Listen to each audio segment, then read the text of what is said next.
সবার একটাই সমস্যা, আমার স্বামী ভালো না, আমার স্বামী ভালো। তার ধারণা যে তার স্বামী ভালো না, বাকিদের সবার স্বামী ভালো।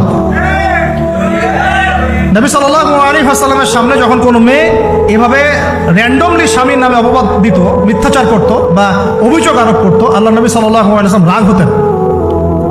সে আপনার ভরণ পোষণ দেয়, আপনাকে খাওয়ায়, আপনাকে পড়ায়, আপনার সিকিউরিটি দেয়, আপনার সম্মান রক্ষা করে, সারাটা জীবন আপনার জন্য একদম তেজপাতা বানায় ফেলে দিল, এখন বলছেন স্বামী ভালো না।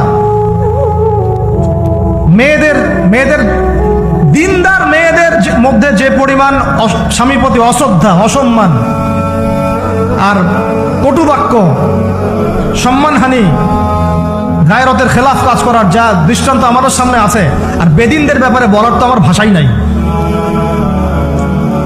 মনে করবেন না যে কেউ মাদ্রাসায় পড়লেই একদম দুধে দেওয়া তুলসী পাতা হয়ে যায়, না, ভুল ধারণা আপনার, কখনো নয়। আমরা নিজেরা নিজেদের চরিত্র পবিত্র রাখবো, ইনশাল্লাহ আল্লাহর কাছে পবিত্র মেয়ে চেয়ে নিব। একটা মেয়ে যে স্বামীর সম্মান বোঝে না, সে কিসের স্ত্রী? একটা মেয়ে যে স্বামীর সম্মান বোঝে না, সে কিসের স্ত্রী?